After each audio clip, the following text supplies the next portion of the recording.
Good Monday morning and welcome to Kramer's Corner with the daily technical update. It is the 3rd of November, first day of November to trade.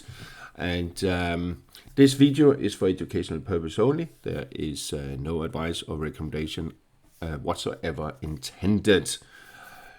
So let's start with Apple that formed a bearish engulfing like pattern Friday, opened at more or less the opening price, highest priced, also just a few pips higher, and then sellers just took control throughout the session.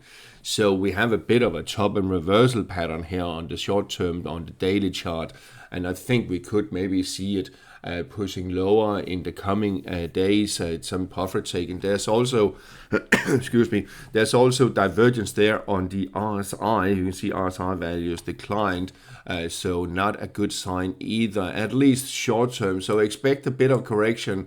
However, in the broader picture, there is a still bullish trend, as you can see, as long as we stay above 244 and above the cloud and everything. So it's not that bad really, but I think we could maybe see a setback down to possibly around 259, 260 here in the coming days, maybe even lower. November is a tricky month also. There's still a few earnings ticking in, so that can also give a little bit of volatility. On the medium-term chart on weekly, still bullish picture despite the fact that we had this long tail here, or this wick or shadow, whatever you call it. Positive sentiment on the RSI, no divergence, indicating medium-term higher levels, but expect a bit of a setback. If it takes out and closes above the peak Friday, well, then that top and reversal is cancelled. But let's see how much of a correction we can get. On the Nasdaq 100 index, we also have this top and reversal like pattern with this spike up there, or this hammer like pattern. If it needs to take it out also to reverse that and cancel it. You can see a diversion here on the RSI, indicating toppish pattern here, at least for on the short term. Medium term, still bullish and still positive sentiment, and I think we could towards the year end get new highs, but now I think we will see some setbacks down to around 25,000 possibly here the next few couple of weeks. Pre-market up a tad, but nothing to speak of. So here we have also US 500 pre-market. Let's look at the US 500 index. You also see try to open a little bit higher every single day, most of the week last week. Sellers took control throughout the session, so that's a little bit sign of weakness on the indices, all of them, to be honest. Let's remove this one. So expect a correction in the US stock market.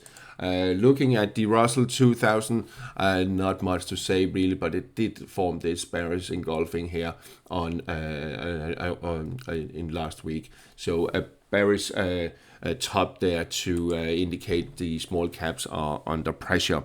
In Asian session, we had a little bit of bounce here on the Hang Seng this morning, but still it is the 25,560 that is key resistance. It needs to close above that to establish a bullish trend, that it hasn't done yet. The Nikkei 225 index future, fairly calm day, maybe forming a top reversal if we get a negative candle here the following day, then we could have a top reversal in place. We can also see there's the divergence on the RSI value declining on the short term. Medium term still bullish, but short term we could see a bit of correction. So what I would do, I would add a Fibonacci to the last leg up here, or this straight leg up here. Say maybe we could see a setback down to, and possibly also a bit below 50,000. In the European session, where we haven't opened just yet, but very close to, well, we had EuroStoxx50 setting back Friday. Here pre-market, we are opening more or less unchanged, but 5,635, there's support a close below there. Well, then we could see the EuroStoxx index establishing a short-term bearish trend. You can see here pre-market where here's the EU50. The DAX index also had a bad day Friday, just above the cloud, just in the region of around the 55 and 100 moving average. Still positive sentiment on the RSI, but really under pressure here pre-market. We can see what's going on. It is actually, if it wants to come out from its hiding. See, Friday tested the cloud unchanged this morning here. So let's see, that could be crucial what will happen here the next few days, but especially let's go back to the cash index. If it does close below, where are we? There we are. Let's add this one right there. 23,684. That could be really crucial. So let's see if it could get into the cloud here. But it's under pressure at the moment. Needs to get back above 24,340. In the FX markets, euro dollar lower, trading just below 115.40. We are in a confirmed bearish trend. You see lower highs and lower lows, and I think we'll see 114 here fairly shortly going into November. It's under pressure really there, and we have the cable or sterling dollar also pushing lower here Friday, forming this doji-like here, but it's still under pressure here, and we could see a low. However, I think we maybe could see short-term a little bit of a bounce, maybe to 132. That's usually what happens when you see it below the 200 moving average. So let's just give it a little bit more history there. You can see this is a very key level here at 131.40 that it's trading around these levels here. I think we'll see a little bit of a bounce up to the 200 again. You see last time also to back there, but if it takes out, well, then there is still, we are in a bearish trend also on the medium term, as we can see. So I think medium term we will also push lower. RSI weekly just above a 40 threshold, so also key there, but a negative sentiment all around, so possibly lower levels, but after a correction. The euro sterling still holding on in the correction phase. Forget about that spike down there. I believe it's a data error. I need to report that. So here we are at the it actually dipped down to the 61.8, but it's not, because if we go into an intraday, it's only one print there. So a little bit in a limbo. However, euro sterling I think will push higher. It is in a bullish trend medium term. So after a little bit of correction, I think it will push higher towards 88.50 and 89. It is in that direction, but expect a correction, which we have also going on. RSI still positive, no divergence, indicating likely higher levels on euro sterling. Dollar yen and the yen pairs in general. Dollar yen stalling a little bit here, short term just below 154.40. Touch the resistance there. I still believe we will see maybe a push up to 154.80, but we are stretched a little bit, so maybe we could see a little bit of a setback. So a little bit of limbo here too. But I think if it takes out the peak of the 30th of October at 154.45, then expect a push up to just around 154.80, 155. A little bit stretched though, but still bullish trend also on the medium term. As you can see, we are pushing higher there too. Euro yen has also stalled somewhat, and it didn't get all the way up to 179 and a bit. That was the 138.2 retracement. I still believe we will do that. There's a little bit of divergence here on the other side. You see values declining, so the strength is not really with it. However, if it takes out the spike up there from the 30s also, well, then push up to 180 could be seen. But also here you can see on weekly, it's actually kind of divergence building in there. These values here are lower than over here. Aussie yen very close to take out its 30th October peak, and I think it will, and there is room up to around 102, 102.40. in the coming days, I think it will push that to that level, but at least up to the 102.70. That's the 138.2 projection. So in that region up here, I think we could see it.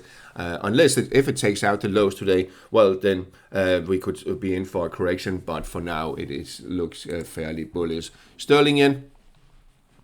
In this limbo or this range here between 204.25 and 260, well, that's the range, and it's not really. I mean, we are in a positive sentiment. There's no divergence. It should push higher and take out this, but I haven't had confirmation yet. But you can see here, medium term, it's just building higher and higher and higher.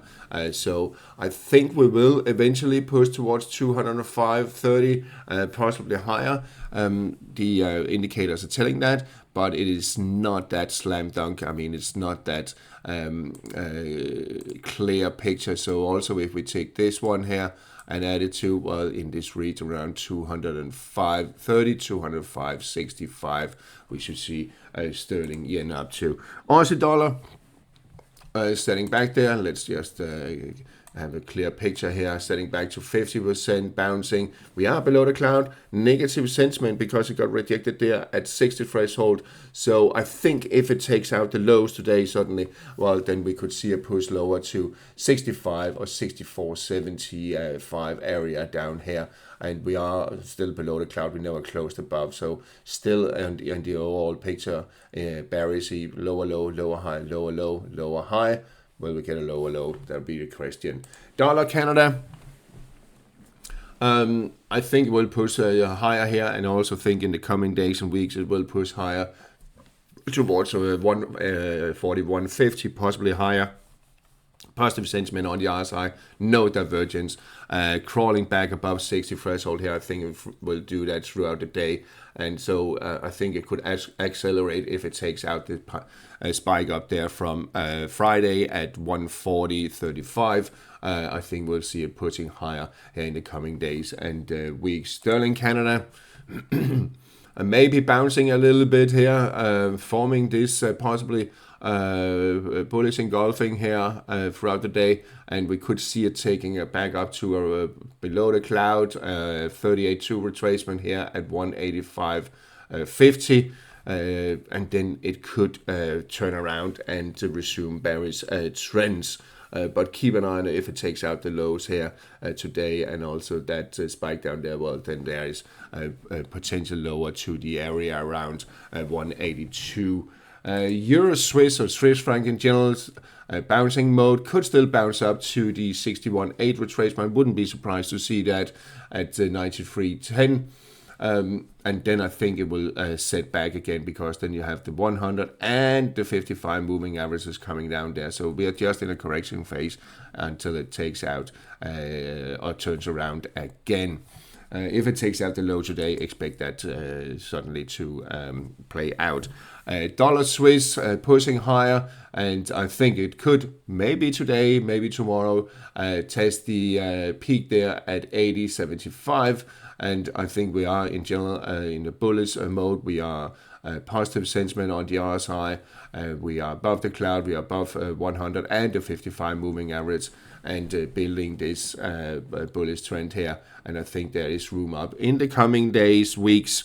It's always hard to tell how fast it will move at 81.50 up here, where we have some resistance in this area. The dollar index also pushing higher, took out 99.31, pushing towards 100, and I think it could even push up to 100, but 23, where we have the 200 moving average coming down and the 61.8 projection of this correction there. Positive sentiment on the RSI, no divergence, indicating likely higher levels. Moving on to commodities and precious metals as usual. Well, we have the gold spot that is building up here. Let's remove this, seems like obsolete now. And I think with 4,075 could come being hit here the next few days. But if it turns around and takes out the 3,886, well, then we are back in the bearish mode. Still positive sentiment despite having these divergence here.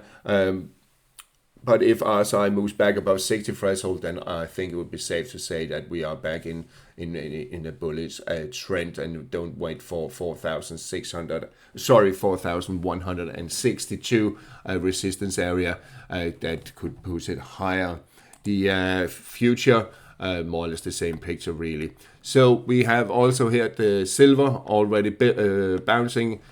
Keep bouncing higher. It actually formed this. We talked about it late last week. This bottom reversal pattern, and it seems like we are pushing higher towards 50 and 51 and that could be reached during this week. RSI, if it moves back to about 60 threshold, will further confirm that picture. The platinum also keeps bouncing a little bit, but it needs to get back above 16.62. Then it has confirmed that it has resumed its bullish trend. I think it will do that, but again, we need certainties here in these markets. And finally, on copper, well, excuse me, 526. Yeah, we closed above 515, but we couldn't really push through and follow through with 526. We just spiked a little bit above it to 528 almost, but we are in a bullish trend, as you can see. Higher highs, high lows, higher highs, setting back a little bit. When is the next one? I think if it takes out that spike up there on the 29th of October, then it will push higher. There's divergence on the RSI, so a little bit stressed. So I would think a few days where it will just take it easy. But here 55 breaking above 200 moving average. Is it today or is it tomorrow? Let's see. 55. It will happen tomorrow, and then we have a gold cross there underlying bullish trends. In the energy market, we bounce in the for the WTI crude oil. Could push higher, 62.59. If it takes out that, well, then there's room up to around 64.25. If it takes out the lows there, well, then downtrend has resumed. And the Brent crude oil, same picture really. Support there at 64, resistance there at 66.78. European nat gas still humming away sideways to the bearish side. We are below the cloud, we are below all moving averages. We are in negative sentiment, but it is still holding on. The US nat gas, on the other hand, has really taken off, and we need to have a look at the weekly chart now, where what we're gonna do. You see, went through these peaks there, straight through it, up to it there Friday, continuing this early morning. 440 area, 450 is the next one, and I wouldn't be surprised to see it being reached possibly today or tomorrow, at least fairly soon. Really a move. So in this area around 450, 440, I think there could be a little bit of a setback, but then it will be looking at the very close to the $5 level. On the US 10-year Treasury yields bounced almost up to the 786 retracement. Can still do it, but I'm not so sure it will do. We have the 55 moving average coming down there, and it is there is some overhead resistance in there. We also have the cloud there. We have the RSI 60 threshold still holding on. It has possibly been touched here last week, but got rejected. So I think we'll see either sideways or some weakness here in this week, where it will slide back lower. European yields. Let's have a look at that. 10-year. It's the 2.65 again. These spikes up here. There seems to be some resistance in this area just below 2.65, 2.66 to be exact. It's up there, so maybe we could add a horizontal line to it at peak, so we can easily see it 2.66 and a bit. If it takes out that, well, then there's a room higher towards 2.72. But I think it could be a little bit of a stretch to move there, at least short term. UK 10, interestingly enough, still sideways here in the 440, 437, really key support. The Japanese 10, well, still in this bullish trend, although it's been a bit weak of late, but I think it will crawl higher. Finally, on the Bitcoin scenario, or the cryptos in general, sitting back here, 107,268 support area being tested again. I think we could see it sliding lower to the 100,000 here in the coming weeks. We are to the weaker side, and also Ethereum we also see also to the weaker side. Since it can't get back above 42.82, then I think we'll see it down to 3,500. All right, that's all for today. Have a nice day and happy trading and charting.